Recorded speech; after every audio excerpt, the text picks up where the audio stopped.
오늘 함께 읽은 본문은 포도원 품꾼의 비유라고 우리가 잘 알고 있고 아마도 여러분들이 잘 알고 계신 이야기일 겁니다.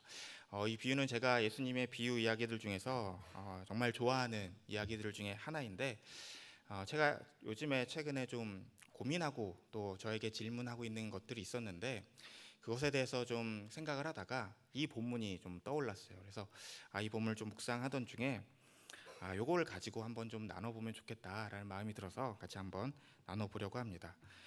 오늘 내용은 우리가 잘 알다시피 포도원 주인이 일꾼을 5번 구하러 나가는 이야기입니다. 요즘은 좀 잘 보기 힘든데 제가 어렸을 때만 해도 인력사무소 앞에서 이렇게 일을 기다리는 사람들이 좀 꽤 많이 보였었던 것 같아요. 저는 고향이 충주인데 거기만 해도 시골이다 보니까 이렇게 아침 일찍 학교를 가다 보면 이렇게 일을 기다리던 사람들이 있었던 거죠. 근데 제가 이제 어렸을 땐 몰랐는데 학생이 학교를 갈 때까지도 거기 서 있다는 것은 아직 일을 못 구한 사람들이더라고요. 보통은 해가 뜨기 전에 봉고차가 오면 거기서 이제 내려서 너 타 그러면 이제 그 사람들 가지고 이제 소위 노가다를 하러 가는 거죠. 그리고 만약에 거기서 뽑히지 못하면 그냥 하루를 속된 말로 이제 공치는 그런 날이 있었던 겁니다. 그래서 거기에서 잘 뽑히려면 젊고 건강하고 좀 힘이 세 보이는 사람이 좀 유리한 거죠. 아니면 일을 좀 많이 해서 저 사람 노련해 베테랑이야 라고 하면 이제 그 사람들이 일을 좀 잘 하고 갈 수도 있는 것이고요. 제 친구 중에 그 이동식 방음 부스 사업을 하는 친구가 있습니다. 20대 중반부터 한 친구인데 보통 이제 방음 부스라고 하면 이제 보통은 방에다가 이제 방음벽을 붙여서 그 방이 이제 소리를 잡을 수 있도록 하는데 이제 그 친구가 하는 사업은 부스를 만드는 거예요. 그래서 원하는 곳에 뭐 거실이든 방이든 원하는 곳에 악기에 따라서 뭐 부스를 제작해줘서 이제 그 안에 들어가서 뭐 악기를 하든 노래를 하든 이제 그런 걸 하는 그런 부스를 만들어 주는 건데 그 친구가 20대 중반에 이제 아는 형님하고 그 사업을 시작하다가 이제 20대 후반부터 이제 혼자서 일을 하고 있었는데 보통은 제가 말했던 것처럼 이제 인력 하시는 분들을 잡아서 이제 그분하고 이제 계약을 맺어서 한 달, 뭐 2달 이런 식으로 일을 했었던 것 같아요. 근데 가끔 이제 제가 친구고 하니까 혼자 해도 될 만한 일이 있을 때 아주 작은 걸 조립을 할 때 저를 불렀어요. 그래서 희원아 이런 일이 있는데 같이 하지 않겠니? 라고 이렇게 물어보는 거예요. 이제 그렇게 한 이유는 이제 오랜만에 이제 친구니까 오랜만에 그냥 간 김에 어디 가서 좀 지방을 갈 때도 있고 가까운 데를 갈 때도 있고 간 김에 같이 밥도 좀 먹고 좀 같이 이야기도 좀 하루를 좀 보내자. 그리고 네가 알바를 하는 거니까 내가 조금 이렇게 좀 채워주겠다라고 해서 그냥 뭐 겸사겸사 이렇게 해서 20대 한 중후반 때 이제 같이 몇 번 친구랑 이제 여행 가는 겸해서 이제 다녔던 적이 있습니다. 그러다 이제 제가 사역을 시작하게 되고 이제 시간이 없고 해서 못 하다가 최근에 이제 작년 가을쯤에 그 친구가 제가 파트로 일을 하는 걸 알고 있으니까 이게 연락을 했어요. 희원아 요즘 어디 안양 근처에 일이 하나 있는데 아주 작은 건데 오랜만에 같이 한번 하지 않겠냐 이렇게 물어보더라고요. 그래서 내가 아이 때문에 뭐 5시까지는 와야 된다. 어린이집 일 5시에 끝나기 때문에 그때까지 와야 된다 했더니 그러면 일찍 가서 밥 먹고 오면 한 3시 전에는 돌아올 수 있을 것 같아. 같이 한번 가자 그러더라고요. 그래서 오랜만에 같이 갔어요. 제가 정말 한 10년 만에 같이 갔는데 여러분 그 방음 부스가 이렇게 벽도 만들고 바닥도 만들고 천장돼서 이렇게 조립을 하는 거거든요. 근데 아주 작은 거라고 하더라도 그 벽의 굵기가 한 이 정도 됩니다. 그래서 상당히 무거워요. 그래서 보통 이제 일하시는 분들이 좀 힘 꽤나 쓰신다는 분들이 그거 들어보고는 야 이거 젊은 사람이 어떻게 들어 이럴 정도로 꽤 무거운데 이제 그 친구는 그 일을 오랫동안 했으니까 노하우가 있어요. 이렇게 등에다가 이렇게 등짐을 지는 방법을 하더라고요. 그래서 저한테도 그걸 알려줬었고 제가 이제 예전에 20대 때는 이제 그거를 가지고 이제 좀 했었던 경험이 있죠. 근데 제가 이제 나이가 많이 들어서 이제 30대 후반이 돼서 작년에 오랜만에 이제 하려고 하니까 쉽지 않더라고요. 그래서 요 조그만한 거 하나를 이렇게 들고 가는데도 막 땀이 뻘뻘 나요. 그리고 그거는 뭐 사다리차로 올리는 것도 아니기 때문에 이렇게 들어가지고 옮겨놓고 엘리베이터 타고 이렇게 막 옮기고 해야 되니까 이렇게 막 하면 그 친구가 이제 제가 이제 낑낑대고 있으니까 야 운동 좀 해 운동 좀 그러면 저는 막 이렇게 땀 흘리면서 하고 있죠. 뭐 사실 뭐 제가 필요해서 한 건 아니기 때문에 이제 그 친구가 거의 다 한 90% 넘게 하고 저는 뭐 그냥 하는 찌릉만 좀 하다가 온 거죠. 그렇게 막 하면서 저 혼자 막 땀 뻘뻘 흘리고 그 친구는 하나도 안 흘리고 그러면 그런 생각이 들어요. 아, 이렇게 살면 안 되겠다. 운동을 좀 해야지. 저 친구 저렇게 번쩍번쩍 드는데 내가 이거 이렇게 못 들고 힘들어하면 어떡하냐.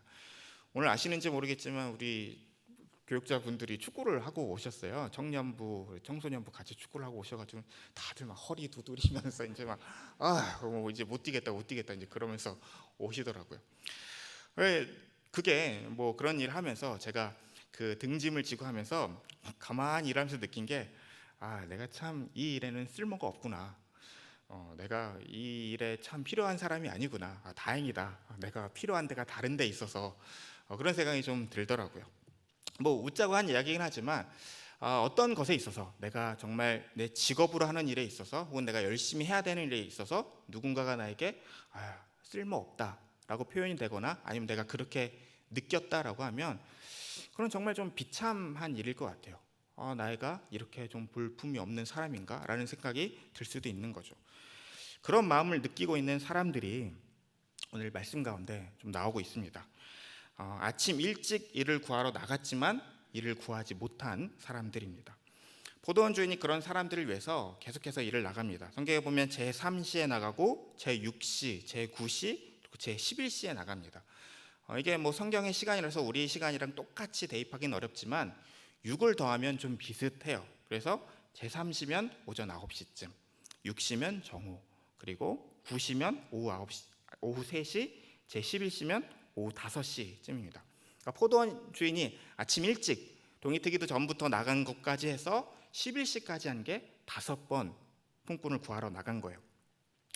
우리는 이제 자정이 되면 12시가 되면 다음 날로 계산을 하죠. 근데 이스라엘은 해가 지면 다음 날이라고 합니다. 그래서 창세기 1장에도 보면 천지창조에 저녁이 되고 아침이 되니라고 하는 게 그들이 가지고 있었던 시간 개념 중에 하나인데 뭐 계절에 따라 다르겠지만 보통 지금도 6시, 7시 정도 되면 이제 해가 지고 뉘엿뉘엿해지죠.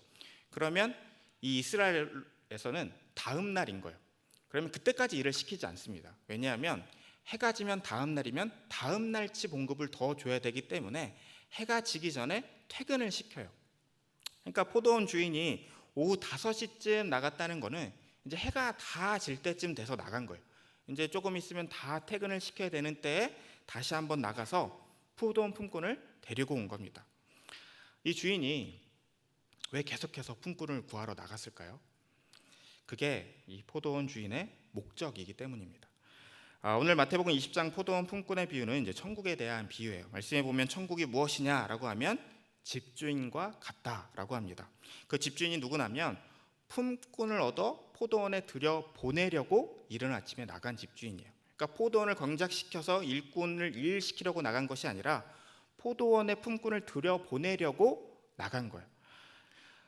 그게 포도원 주인의 목적입니다. 오늘 말씀 6절과 7절에 보면 제11시에도 나가보니 서 있는 사람들이 또 있는지라 이르되 너희는 어찌하여 종일토록 놀고 여기 서 있느냐 이르되 우리를 품꾼으로 쓰는 이가 없음이니이다 이르되 너희도 포도원에 들어가라 하니라.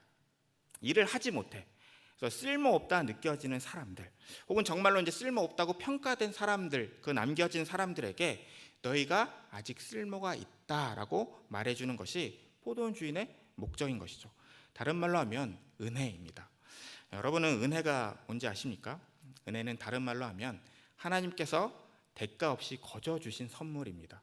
그러니까 이 비유에서 말하는 천국은 포도원 주인이 보여준 은혜인 것이죠. 이런 포도원 주인의 마음을 우리가 이제 알고 이 소설을 이 이야기를 다시 한번 은혜의 관점을 읽어보면 이 포도원 주인의 마음이 얼마나 선하고 사랑이 많고 은혜가 넘치는지를 잘 깨달을 수 있어요.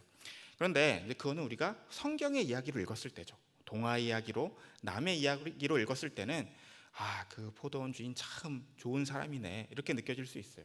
근데 만약에 우리가 이른 아침에 나가서 하루 종일 일을 한 사람이라면 그렇게 받아들이기는 좀 어려울 것 같아요. 내가 저 사람들과 똑같이 대접을 받기가 어려운 거죠. 말씀에 보면 포도원 주인이 이른 아침부터 5번 품꾼을 구하러 나갔다라고 제가 말씀드렸는데 이것이 이 역사적 상황, 이 시대적 상황에 그렇게 특별한 것은 아니었다라고 합니다. 혹시 지도를 좀 보여주시겠어요? 여기 지도에 보면 이게 이스라엘의 지도인데 보시면 여러분들의 오른쪽, 이 지도의 오른쪽으로는 사막이 있습니다. 그리고 왼쪽으로는 지중해는 바다가 있죠.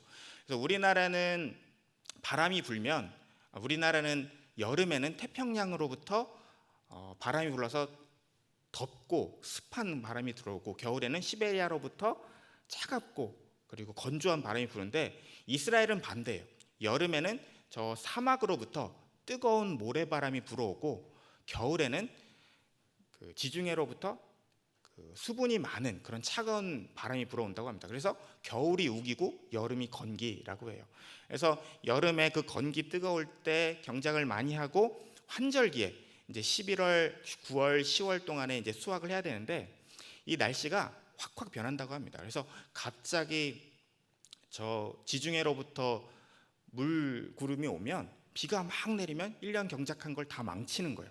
그래서 그 비가 오기 전에 추수할 때가 되면 하루 이틀 사이에 빠르게 다 추수를 해야 된다라고 합니다. 그러니까 추수 때가 되면 빠른 시간에 빨리 추수를 해야 되기 때문에 계속해서 나가서 일꾼을 데리고 왔다라고 해요. 그러니까 아침에도 나가서 일꾼 데려오고, 부족하면 또 가서 데리고 오고, 계속해서 일꾼을 데려오는 것이 이 당시에 문화였다라고 합니다.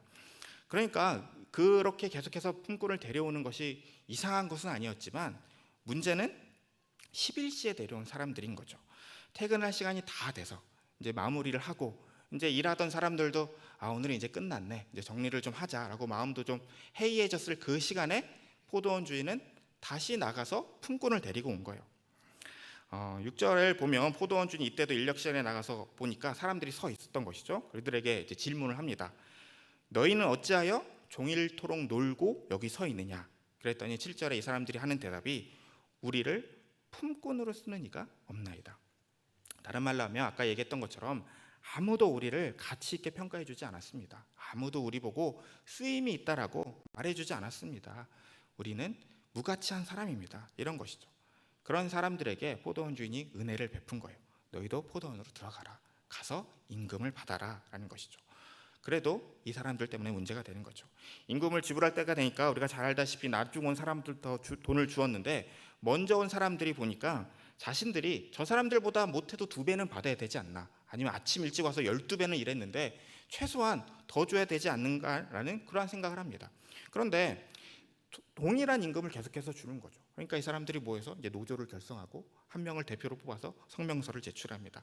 그게 이제 12절에 나온 내용인데, 나중 온 이 사람들은 1시간밖에 일하지 아니하였거늘 그들을 종일 수고하며 더위를 견딘 우리와 같게 하였나이다.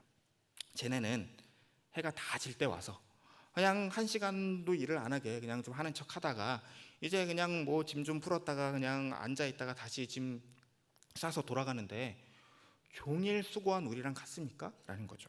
여기서 종일 수고하며 더위를 견뎠다라는 게, 우리가 뭐 그냥 떼양볕 밑에서 오늘 너무 더운 데서 수고했습니다, 이런 게 아니다라고 얘기를 하더라고요. 이스라엘 날씨를 말씀드렸는데, 이 추수의 시간에, 빠른 시간에 짧게 수확을 해야 되는데, 이 당시에 특히 낮에 사막으로 불어오는 뜨거운 바람이 있다라고 합니다. 이제 그 바람이 이제 모래를 가지고 오는데, 얼마나 뜨겁냐면 그 바람이 확 불어오는 그 시간대에는 갑자기 온도가 한 10도가 올라간대요. 그래서 30 몇 도 이렇게 더웠던 게 갑자기 40도가 막 넘어가고, 그리고 모래 폭풍이 앞이 잘 안 보일 정도로, 우리 안개 심하게 끼면 앞이 안 보일 정도로 그런 모래 가운데 온다고 합니다. 그래서 이스라엘에서는 그 시간대에 낮잠을 자는 게 보통 일과였다라고 해요. 그래서 성경에도 보면 사마리아 여인이 그 시간대 몰래 가서 물을 떠오려고 하다가 예수님을 만나는 것처럼, 그 시간에 사람들이 일을 잘 하지 않고 쉬는 시간이었던 것 같아요. 근데 한시가 급하고, 그리고 또 품꾼이라는 게 어떻게 보면 그 당시에 노예나 종만도 못한 사람들이죠. 왜냐하면 노예나 종은 어디에 소속돼 있어서 계속해서 일을 하고 또 잠도 자고 하는데, 이 품꾼이라는 건 하루 벌어서 하루 쓰는 사람들이니까 그렇게 오히려 노예나 종보다도 못한 사람들일 수도 있는 거죠. 그리고 뭐 그 당시에 인권이 뭐 뛰어나지도 않았을 테니까 그 더운 데서도, 모래 바람 가운데서도 그냥 일을 시키는 거죠. 그러다 죽는 사람들도 있는데, 죽으면 다시 사오면 되는 거죠. 몇천 년 전에 그렇게 하지 않았겠습니까? 그러니까 자기들이 종일 수고하며 더위를 견뎠다라는 게, 우리는 목숨을 걸고 일을 했다라는 거예요. 그런데 지금 모래폭풍도 다 지나가고 선선할 때 와서 그냥 조금 앉아 있다가는 저 사람들이 우리랑 똑같습니까? 라고 이야기를 하는 거죠. 조금이라도 우리가 더 받아야 되는 거 아닙니까? 라고 얘기하는 거예요. 노동에 대한 가치를 인정받고 싶은 거죠. 그게 중요한 거죠. 사실 우리가 말하는 모든 사상들이 이제 거기서 시작하는 거 아닙니까? 예수님께서 근데 그들에게 대답하신 게 정말 이제 간단합니다. 13절과 14절에 보면 주인이 그 중에 한 사람에게 대답하여 이르되 친구여 내가 내게 잘못한 것이 없노라. 내가 나와 한 데나리온의 약속을 하지 아니하였느냐. 내 것이나 가지고 가라. 나중 온 이 사람에게 너와 같이 주는 것이 내 뜻이니라. 하나도 틀린 말이 아니에요. 그런데 그래도 우리가 인간이니까 듣다 보면 억울함이 마음 가운데 있죠. 이럴 거면 내가 뭐하러 아침부터 와서 일을 했나? 그냥 저녁에 불려와서 일을 했지. 다 똑같이 주면 이게 뭐 공평한 건가? 이게 불공정한 거지. 왜 우리한테 공감을 못하고 그런 생각을 했을 것 같아요. 제가 요즘 이런 것들에 대해서 좀 묵상을 하고 있었습니다. 왜 포도원 품꾼은 만족하지 못했을까? 예수님께서는 이 비유를 통해서 왜 그들을 나무라신 걸까? 그들의 말이 하나도 잘못된 것이 아니고 예수님의 사랑이라면 그들을 이해시켜야 되고 그들을 공감해 주지 못하는 것이 이렇게 불공정한 것이 예수님이 말씀하시는 사랑인 건가? 어쩌면 나는 내 삶에서 왜 이렇게 만족하지 못하는 것들이 이렇게 많이 있을까? 이렇게 불평과 불만이 이렇게 아침부터 일을 한 사람처럼 가지고 있을까? 그런 생각을 하던 중에 이 말씀이 좀 떠올랐어요. 그리고 제 마음 가운데 이 아침부터 일을 와서 일을 한 그 포도원 품꾼들의 가지고 있었던 불만은 그들이 비교했기 때문이다라는 것이에요. 내가 가진 것을 남들하고 비교하다 보면 만족할 수가 없는 거죠. 제가 이 말씀을 준비하다가 이야기를 하나를 찾았어요. 두 아이들을 키우는 아버지가 있는데 아이들이 맨날 먹을 거 가지고 싸우는 거예요. 아들 둘이. 그래서 어떻게 하지 하는데 어느 날 또 빵을 가지고 이제 애들 둘이서 막 싸우고 있는 거예요. 그래서 왜 싸우냐? 그렇다고 이제 부모님이 이렇게 갈라주고 하면은 뭐 형만 큰 거 줬다, 뭐 아빠는 동생만 좋아한다, 그리고 또 막 싸울 테니까 그렇다고 이제 니들끼리 잘 갈라서 먹어 그러면 또 형이 동생 조금만 주고 이러지 않겠냐? 저희 아들도 과자를 먹고 있어서 아빠 하나만 줘 하면 그 중에 제일 작은 거 하나 골라가지고 이렇게 건네주는데 뭐 형하고 동생 사이가 뭐 다른 게 있겠어요? 그래서 아빠가 어떻게 해야 얘네가 누구도 맘상하지 않고 잘 갈라 먹을 수 있을까라고 생각하다가 이렇게 하라고 했다고 합니다. 첫째가 반으로 자르고 둘째가 먼저 골라라 이렇게 이야기를 했다고 해요. 참 똑똑한 것 같아요. 그랬더니 첫째가 그 말을 듣고 반으로 열과 성의를 다해서 어떻게든 정확하게 반으로 자르려고 정말 열심히 노력하더라라는 그런 이야기를 들려주었습니다. 우스갯소리지만 제가 이 이야기를 들으면서 좀 들은 생각은 공정하다는 것은 어떻게 보면 평등을 이야기하고 있지만 어쩌면 그 속에는 내가 손해보기 싫은 그런 마음이 그 가운데 있는 것은 아닐까 그런 생각이었어요. 예수님께서 이제 포도원 품꾼의 비유를 하신 이유는 이 앞에 있는 이야기 때문입니다. 오늘 함께 읽은 마태복음 20장의 앞장인 19장에는 우리가 잘 알고 있는 부자 청년에 대한 이야기가 나옵니다. 구약시대 하나님께 복을 받은 사람들, 그 당시의 신앙과 신학으로는 크게 몇 가지가 있었는데 첫 번째로 건강한 거예요. 그리고 재물이 많은 것, 그리고 자녀가 있는 것. 이게 하나님의 복을 받은 사람이라고 생각을 했었어요. 그래서 저 사람이 참 건강하네, 건강해서 장수를 하는구나. 그래서 장수가 하나님의 복이라고 생각을 했었고 자녀를 많이 낳는 걸 보니 하나님이 사랑하시는구나. 돈을 많이 버는 거 보니 저 사람이 하나님께 정말 잘했나 보다 이렇게 생각을 했던 거죠. 문제는 이제 그게 이제 잘못돼서 그렇지 못한 사람들이 하나님의 저주를 받고 벌을 받는다고 생각했던 거죠. 병이 있는 거 보니까 뭔가 잘못했던 것 같아. 돈을 잘 못 버는 거 보니까 하나님이 싫어하시나 봐. 자녀를 못 낳았어? 저거 하나님의 저주야, 저주. 이렇게 잘못돼서 이제 생각을 했던 거죠. 근데 그 당시에 율법이었고 그 당시에 이제 신앙관이었던 것입니다. 그런 의미에서 부자 청년은 재물이 많고 젊고 건강한 사람이에요. 그러니까 하나님의 축복을 많이 받고 있고 다른 사람들이 그 당시에 보기에 저 사람은 천국 갈 사람이다라고 느껴질 만큼 복을 많이 받은 사람이에요. 그 사람이 예수님에게 다가와서 이제 물어봤죠. 예수님, 제가 영생을 얻으려면 어떻게 합니까? 예수님께서 계명을 지켜라. 그랬더니 예수님께서 말씀하신 10계명에 있는 계명들을 제가 다 잘 지켰습니다라고 이야기를 해요.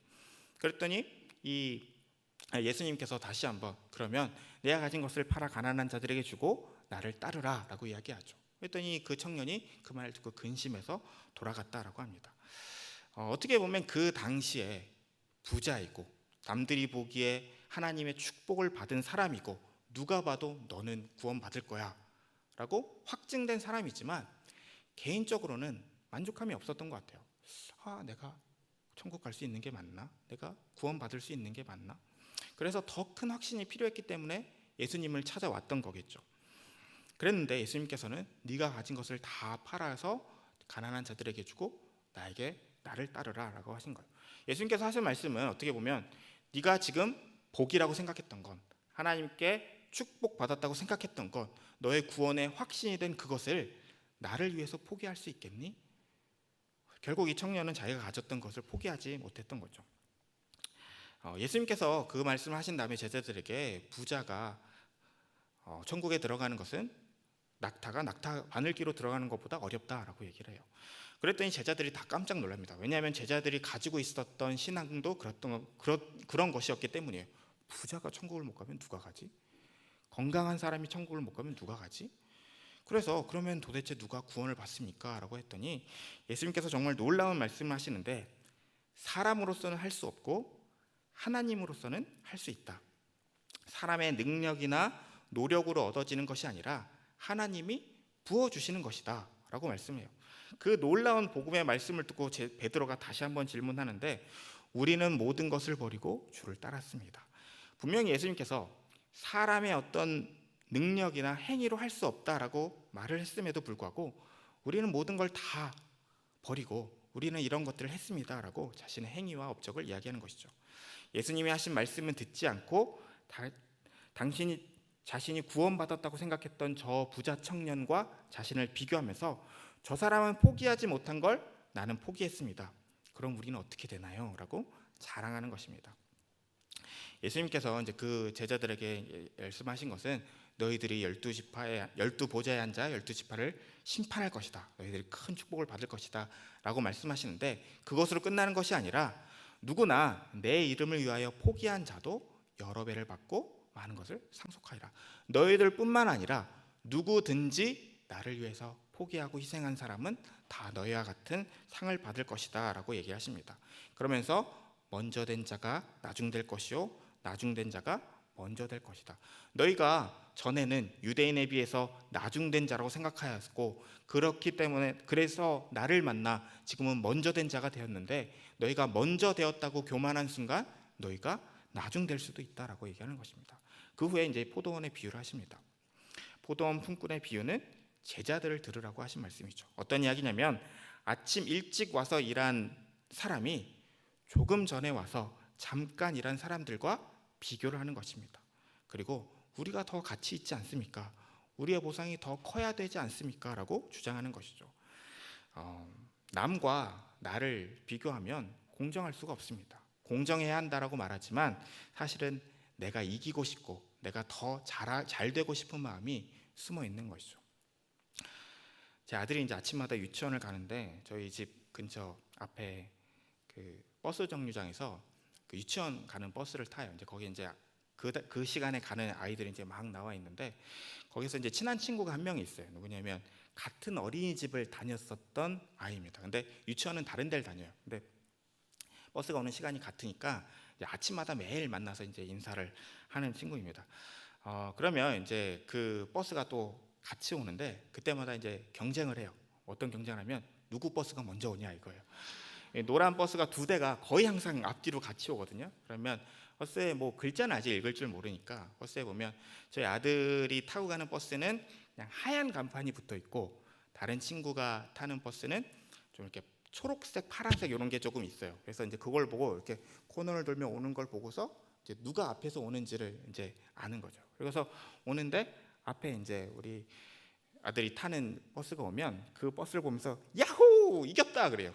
그러면 이제 다른 친구는 이제 시무룩해져서 엄마한테 엄마 우리가 졌어 이제 막 그런 거죠. 그러면 이제 엄마가 이제 그걸 또 얘기를 해줘야 되니까 아니야 저 먼저 오는 게 뭐가 중요하니 막 그러다가 이제 그래도 시무룩해 하면 늦게 오는 게 이기는 거야 이제 막 그렇게 얘기를 해요. 그럼 다음 날 되면 또 이제 그 버스가 바뀌어서 올 수도 있죠. 그러면 뭐 그 친구가 신나가지고 야 오늘은 내가 이겼다 그러면 이제 저희 아들은 또 이제 울상을 지으면서 오늘 내가 졌어. 이제 막 우리 버스는 언제 오는가? 그 뒤에 오는데 그러고 있는 거예요. 그리고 다음 날 또 먼저 오면 이겼다 막 그래요.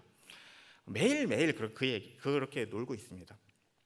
그걸 보면서 제가 좀 드는 생각이 뭘 이긴 걸까? 버스가 먼저 오던 게 도대체 뭘 이겼다고 저렇게 좋아하는 걸까? 그런 생각이 드는 거예요. 조금 전까지 집에서 오늘 유치원 안 갈 거야, 집에만 있을 거야, 안 가 막 그러더니 버스가 먼저 온다고 막 이겼다고 신나서 먼저 타고 가는 거예요. 유치하니까 유치원을 다니기는 하겠지만 이 아이가 뭔지 모르고 좋아하는 거겠죠. 성경에 보면 제자들끼리 이렇게 막 얘기를 하고 있어요. 그러면 예수님께서 그걸 보시고 무슨 얘기를 하나 봤더니 서로 싸우고 있는 거예요. 뭘 싸우냐 했더니 누가 크냐를 가지고 싸우고 있더라고요. 우리가 만약에 예수님이 그 모습을 보시면 아마 속으로 이렇게 생각하시지 않았을까 싶어요. 니들 중에 커서 뭐 할 건데? 그게 뭐가 그렇게 중요하냐? 버스가 먼저 오든 뒤에 오든 같이 타고 어차피 가는 건데 왜 그걸 가지고 싸우냐라고 얘기를 하시겠죠. 먼저 왔다고 해서 더 많은 것을 받아야 되는 건가요? 아니면 먼저 왔다는 게 나에게 어떤 더 큰 축복과 권세를 보장해 주는 것일까요? 먼저 온 사람들의 불평은 이것입니다. 20장 11절 12절에 보면 나중 온 사람들이 우리와 같게 하였나이다. 나는 먼저 왔는데 저 나중 온 사람들이 나와 같다는 게 불평인 거예요. 비슷한 이야기가 이제 누가복음에도 있습니다. 누가복음 15장 11절에서 32절에 여러분들 우리가 잘 아는 탕자의 비유가 있습니다. 잘 알고 계시죠? 둘째 아들이 재산을 가지고 나갔다가 다 쓰고 이제 허랑방탕하게 쓰고 이제 돌아옵니다. 근데 아버지는 자기 아들이 어떻게 됐나 이렇게 매일 저녁마다 나가서 이렇게 기다리다가 저 멀리서 아들이 오는 걸 보고 막 뛰어나갑니다. 그러고는 막 뭐 볼 새도 없이 데리고 가서 살찐 소를 잡고 씻기고 축제를 열어서 막 기뻐하죠. 그때 화가 난 사람이 한 명 있어요. 바로 첫째 아들입니다. 누가복음 15장 29절에 보면 첫째 아들이 이렇게 얘기합니다. 아버지께 대답하여 이르되 내가 여러 해 아버지를 섬겨 명을 어김이 없거늘 내게는 염소 새끼라도 주어 나와 내 벗으로 즐기게 하신 일이 없더니 아버지의 살림을 창녀들과 함께 삼켜버린 이 아들이 돌아오매 이를 위하여 살찐 송아지를 잡았나이다. 탕자에 비해서 첫째 아들이 하는 말과 오늘 포도원 품꾼의 비유에서 이른 아침에 온 사람들이 하는 말이 같은 것이죠. 그들이 억울해하는 것은 비교를 통한 보상인 거예요. 내가 한 것에 대해서, 내가 더 많이 한 것에 대해서 가치를 인정받고 싶은 거죠. 그런데 그런 보상이 우리의 신앙생활에도 좀 있는 것 같아요. 내가 열심히 교회 생활도 이렇게 열심히 하고 기도도 그렇게 열심히 하는데 하나님께서 내 기도는 잘 응답해 주시지 않는 것 같고, 교회 온 지 얼마 안 된 사람이 와가지고 기도 제목을 나누는데 다음 주 되면 기도가 응답됐다 그러고 그 다음 주에 되면 또 기도가 응답됐다 그러고, 나는 모태 신앙을 이렇게 막 열심히 하는데 나는 왜 이렇게 힘들고 어려운 일이 많고 저 사람들은 뭐가 이렇게 좋아서 맨날 싱글벙글 웃고 있나, 그런 생각들이 우리 마음에 있을 수 있죠. 부자 청년이 근심하여 돌아간 이후에 베드로가 싱글벙글해서 예수님에게 물어봅니다. 우리는 모든 걸 다 버리고 떠났는데 그러면 우리는 뭘 받게 되는 건가요? 저 부자 청년도 받지 못한 거 우리는 뭘 받을까요? 이렇게 물어본 것이죠.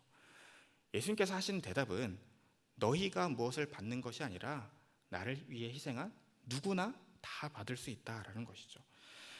마태복음 9장 13절에 예수님께서 세리를 부르시고 그 집에서 식사하실 때 이렇게 말씀하십니다. 나는 의인을 부르러 온 것이 아니요 죄인을 부르러 왔다. 너희가 의인이라서 나를 만난 것이 아니고 너희가 무엇을 했다고 해서 의인이 되는 것도 아니고 너희가 했던 어떤 희생이나 노력이 너희의 구원을 보장해 주지도 않는다. 보통 품꾼들에게 주인이 이야기하는 것은 너희가 일할 가치가 있기 때문에 아침부터 나에게 뽑혀서 여기서 일을 한 것이 아니라 내가 너희를 뽑은 이유는 너희가 긍휼을 바라고 이른 아침부터 거기에 있었기 때문이다. 탕자를 만나고 기쁨에 겨워 축제를 열은 아버지가 화가 나 있는 첫째에게 이렇게 이야기합니다. 누가복음 15장 31절부터 32절을 보시면 너는 항상 나와 함께 있으니 내 것이 다 내 것이로되 이 내 동생은 죽었다가 살아났으며 내가 잃었다가 얻었기로 우리가 즐거워하고 기뻐하는 것이 마땅하다. 아침 일찍부터 나와서 나의 집에 들어와서 일을 하며 오늘 하루를 걱정하지 않았던 품꾼들에게 너희가 하루 종일 근심하고 걱정에 쌓여서 이제 해질 때가 돼서 집에 돌아갈 시간인데도 집에 돌아가지 못하고 그 자리에 계속 서서 누가 나를 써주는 사람이 없나 하면서 고민하고 있었던 저 일꾼들이 지금이라도 들어와서 일을 했으면 너희가 함께 기뻐하고 즐거워해야 되는 것이 마땅한 것이 아니냐, 이렇게 이야기를 하시는 것이죠. 이것이 천국입니다. 하나님이 보여주신 은혜와 긍휼인 것이죠. 여러분은 그런 은혜와 긍휼이 있으십니까? 어쩌면 우리는 하나님의 백성으로 하나님의 가치관으로 살아간다라고 하면서도 우리의 삶에서는, 또 우리가 마음속에 있는 것은 세상의 가치관이고 또 세상적인 보상을 바라고 있는 것일지도 몰라요. 천국에 들어가는 것 자체가 축복인데, 포도원에 들어가는 것 자체가 은혜이고 감사인데, 우리가 예수님의 제자가 된 것 자체가 말할 수 없는 기쁨임에도 불구하고 내가 남들보다 더 뭔가를 받으려는, 보상받으려는 마음으로 신앙생활을 하고 있는 것은 아닐까. 우리가 신앙생활을 하면서 무언가 받은 것은 자격이 없음에도 하나님께서 거저 주신 은혜인가요? 아니면 내가 수고한 것에 따른 하나님의 보상인가요? 이것이 제가 왜 나에게 만족감이 없을까, 이런 것을 좀 고민하면서 이 본문을 묵상하면서 좀 깨달았던 그런 이야기입니다. 제가 깨달은 것은 나한테 참 비교가 많이 있었구나, 내가 가진 것을 감사하지 못했구나, 혹은 내가 무언가를 가져서 참 감사하고 기뻐하였었는데 시간이 지나면서 그 감사와 기쁨이 좀 옅어지니까 이제는 그것을 감사하지 못하고 다른 사람이 가진 것과 비교하면서 나는 왜 이거밖에 없을까라고 만족하지 못하고 불평하고 비판했던 것은 아닐까, 그런 생각이 제 마음속에 있었던 것 같습니다. 물론 우리가 나보다 못한 것을 그냥 비교하면서 그냥 우월감에 살아서는 안 되죠. 옛날에 뭐 소말리아에서는 하루에 한 끼도 먹는데 우리는 두 끼나 먹으니 뭐 얼마나 대단한 거 아니냐, 옛날에 뭐 조선시대 왕들보다 우리가 더 잘 먹는다, 뭐 그런 수준의 감사를 우리가 보여줘서는 안 되는 거죠. 그것이 아니라 내가 받을 수 없음에도 하나님의 은혜로 말미암아 지금 누리고 있는 것이 무엇이 있을까? 세상적인 가치관이나 보상이 아니라 하나님의 백성이라서 누리고 있는 것, 그 사랑과 긍휼이 무엇일까? 그런 걸 좀 생각해 본다면 다른 사람과의 비교를 통한 질투와 또 내 행위에 대한 보상을 바라는 것이 아니라 함께 누리는 은혜, 지금이라도 함께하니 얼마나 기쁜가, 저 사람의 기쁨이 얼마나 클까를 함께 나눌 수 있다면 우리의 삶에도 좀 더 충만함이 있지 않을까 생각합니다. 먼저 온 사람들이 이 포도원 주인에게 가서 불평했을 때 포도원 주인이 내 것이나 가지고 가라 라고 하는 그 말 속에 포도원 주인이 가진 그 안타까운 심정과 또 마음을 우리가 이해한다면 우리도 나에게 주어진 것에 감사하고 기쁨을 누릴 수 있지 않을까 생각합니다. 그런 기쁨과 감사 가운데 살아가시는 우리 모든 성도님들이 되시기를 주님의 이름으로 축원합니다.